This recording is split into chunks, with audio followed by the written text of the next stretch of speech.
بسم اللہ الرحمن الرحیم۔ آج انشاءاللہ ہم وطر کی نماز کے حوالے سے بات کریں گے۔ صلاۃ الوطر، وطر کی نماز یہ سنت موقدہ ہے، اس کی بہت زیادہ تاکید آئی ہے۔ آپ صلی اللہ علیہ وسلم کا فرمان ہے الوطر حق علی کل مسلم، ہر مسلمان کا حق بنتا ہے کہ وہ وطر کی نماز ادا کرے۔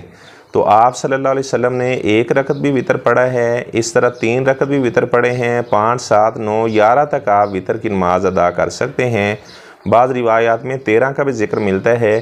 بخاری شریف کی روایت کے مطابق ام المومنین عبداللہ عائشہ رضی اللہ تعالیٰ عنہا نے فرمایا تھا ما کان یزید فی رمضان ولا غیر علی 11 رکعہ، کہ آپ صلی اللہ علیہ وسلم رمضان غیر رمضان میں 11 رکعات سے آپ نے زیادہ نہیں پڑھی۔ تو جس روایت میں 13 کا ذکر ہے تو اس راوی نے فجر کی سنتوں کو بھی ساتھ ایڈ کر کے 13 کہہ دیا ہے۔ تو خیر میں بتا رہا تھا کہ 1 رکعت وطر بھی پڑھا جا سکتا ہے۔ آپ صلی اللہ علیہ وسلم کا فرمان ہے ان اللہ وطر یحب الوطر، اللہ تعالیٰ وطر ہے، اللہ تعالیٰ وطر کو پسند کرتا ہے، تو اللہ تعالیٰ ایک ہیں، ٹھیک ہے۔ بعض لوگوں نے کیا کیا ہے، انہوں نے کہا کہ وطر صرف اور صرف 3 رکعت ہے، ٹھیک ہے، نہ 1 رکعت وطر ہے، نہ 5 ہے، نہ 7 ہے، نہ 9 ہے، انہوں نے سارے وطروں کی رکعات کا انکار کر دیا ہے اور 3 کے اندر ہی اسے مقید کر دیا ہے۔ تو پھر اس روایت کا کیا مطلب بنے گا، ان اللہ وطر کہ اللہ تعالیٰ وطر ہے، اگر 3 ہی ہیں تو نصارہ آپ کے اوپر دلیل پیش کریں گے کہ پھر تو ہمارا تثلیث کا نظریہ صحیح ثابت ہوا۔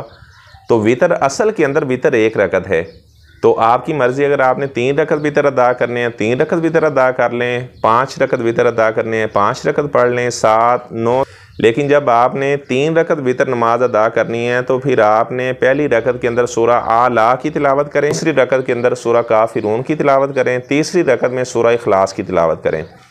اور یہ بات ذہن میں رکھیں کہ آپ نے وطروں کی نماز کو مغرب کی نماز کے مشابہ نہیں کرنا۔ مغرب کے فرض آپ جانتے ہیں 3 ہوتے ہیں، تو ہم اس میں 2 رکعت پڑھنے کے بعد تشہد کرتے ہیں، لیکن وطر کی نماز کے اندر آپ نے 2 رکعت پڑھنے کے بعد بیٹھنا نہیں ہے، آپ نے 2 رکعت پڑھنے کے بعد سیدھا کھڑے ہو جانا ہے اور تیسری رکعت کے اندر پھر آپ تشہد کریں، یعنی 3 رکعت کے اندر تشہد 1 ہوگا۔ مغرب کی نماز میں 2 تشہد ہوتے ہیں، تو وطر کی نماز کو ہم نے اس کے مشابہ نہیں کرنا، تو ہم نے 1 ہی تشہد کرنا ہے وطر کی نماز میں، اور اس کے بعد پھر ہم نے سلام پھیر دینا ہے۔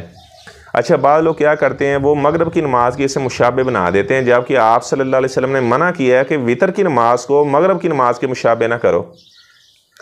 اچھا، بعض لوگ کہتے ہیں جی 1 رکعت وطر نہیں ہوتا، اس کا سرے سے انکار ہی انہوں نے کر دیا، جبکہ کتنے صحابہ کے بارے میں آتا ہے کہ وہ 1 رکعت وطر نماز ادا کیا کرتے تھے۔ اچھا، وہ کہتے ہیں 1 رکعت جو ہے یہ دم کٹی بطیرہ نماز ہے اور دم کٹی نماز ہوتی نہیں ہے۔ تو انہوں نے اپنی فقہ کی کتابوں میں لکھا ہے کہ اگر کوئی بندہ رات کو قسم کھاتا ہے کہ اللہ کی قسم میں آج رات تہجد کی نماز نہیں پڑھوں گا، تو رات کو وہ بیدار ہوا، اس کی روٹین میں شامل تھا، تو اس نے 1 رکعت پڑھ لی، تو اسے پھر یاد آیا کہ میں نے تو آج قسم کھائی تھی کہ آج میں نے تہجد کی نماز نہیں پڑھنی، اب 1 رکعت پڑھ چکا ہے، کہتے ہیں وہ حانس ہو جائے گا، اسے قسم کا کفارہ دینا پڑے گا۔ بھئی آپ نے تو لکھا ہے کہ 1 رکعت نماز ہوتی نہیں ہے، وہ تو بطیرہ دم کٹی نماز ہے، تو اس کو آپ حانس کیوں کہہ رہے ہیں، اس کے اوپر قسم کا فدیہ کیوں ڈال رہے ہیں؟ تو بات یہ ہے کہ 1 رکعت پڑھنا بھی مسنون ہے، 3 رکعت وطر پڑھنے کے 2 طریقے ہیں، یا تو آپ 1 تشہد کے ساتھ اسے پڑھیں، یا پھر آپ 2 رکعت پڑھ کر پہلے سلام پھیر دیں، اس کے بعد الگ 1 رکعت پڑھ لیں۔ یہ دونوں طریقے حدیث میں آپ صلی اللہ علیہ وسلم سے ملتے ہیں۔ اس کے بعد قنوت وطر، یعنی وطر کی نماز کے اندر جو ہم دعا کرتے ہیں وہ دعا کب کریں گے؟ تیسری رکعت جب آپ نے پڑھی ہے تو قل هو اللہ جب آپ نے پڑھ لی ہے تو اس کے ساتھ ہی ہاتھ باندھے آپ دعا کر لیں، یہ زیادہ بہتر ہے۔ البتہ اگر آپ رکوع جاتے ہیں، رکوع کے بعد سر اٹھاتے ہیں، پھر ہاتھ اٹھا کر دعا کرتے ہیں، تو اس طرح بھی ثابت ہے، دونوں طرح سے، یعنی آپ جیسے کرنا چاہیں کر سکتے ہیں۔ البتہ افضل اور بہتر یہ ہے کہ ہاتھ باندھے رکوع سے پہلے آپ قنوت وطر پڑھیں۔ تو قنوت وطر کون سی دعا ہے؟ اللہم اہدنی فی من ہدیت وعافنی فی من عافیت وتولنی فی من تولیت وبارک لی فی ما اعطیت وقنی شر ما قضیت فإنک تقضی ولا یقضی علیک انہ لا یذل من والیت ولا یعز من عادیت تبارکت ربنا وتعالیت وصلی اللہ علی النبی۔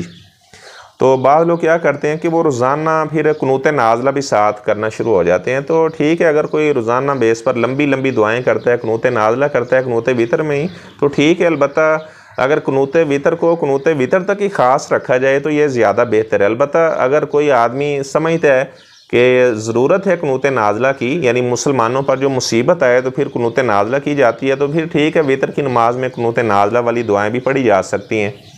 اس طرح جب آپ نے 3 رکعت وطر ادا کر لیے ہیں تو جب آپ نے سلام پھیرنا ہے تو سبحان الملک القدوس یہ پڑھنا ہے، اور تیسری دفعہ اونچی آواز سے آپ پڑھیں گے سبحان الملک القدوس۔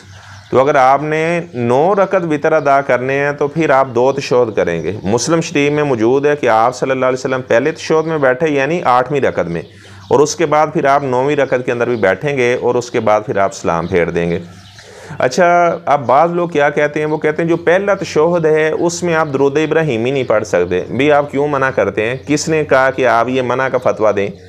آپ صلی اللہ علیہ وسلم پر درود بھیجنا ظاہری بات ہے، اگر نماز میں آپ کی ذات پر درود نہیں بھیجنا تو اور کس وقت بھیجنا ہے؟ تو پہلے تشہد کے اندر درود ابراہیمی پڑھنا مستحب ہے، یعنی اگر کوئی پڑھ لیتا ہے تو اسے سجدہ سہو نہیں کرنا پڑے گا۔ بعض لوگ کہتے ہیں جی اگر اللہم اتنا بھی پڑھ لیا ہے تو اسے سجدہ سہو کرنا پڑے گا، تو سجدہ سہو نہیں کرنا پڑے گا۔ پہلے تشہد کے اندر درود ابراہیمی پڑھنا مستحب ہے، اگر آپ آگے دعائیں بھی پڑھنا چاہیں تو وہ بھی پڑھ سکتے ہیں، اور آخری تشہد کے اندر درود ابراہیمی پڑھنا فرض ہے۔ جو آخری تشہد کے اندر درود ابراہیمی نہیں پڑھتا تو اس کی نماز نہیں ہوگی۔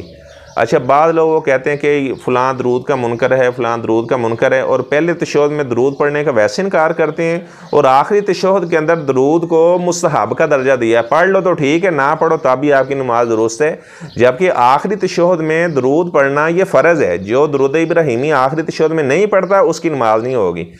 اچھا، اب ایک اور مسئلہ ہے کہ اگر کسی آدمی کا وہ دعا کرنا بھول گیا، قنوت وطر نہیں اس نے کی، اسی طرح وہ سجدے میں چلا گیا، سلام پھیر دیا ہے، تو کیا اسے سجدہ سہو کرنا پڑے گا یا اسے وطر کی نماز دوبارہ پڑھنی پڑے گی؟ تو اسے سجدہ سہو نہیں کرنا پڑے گا۔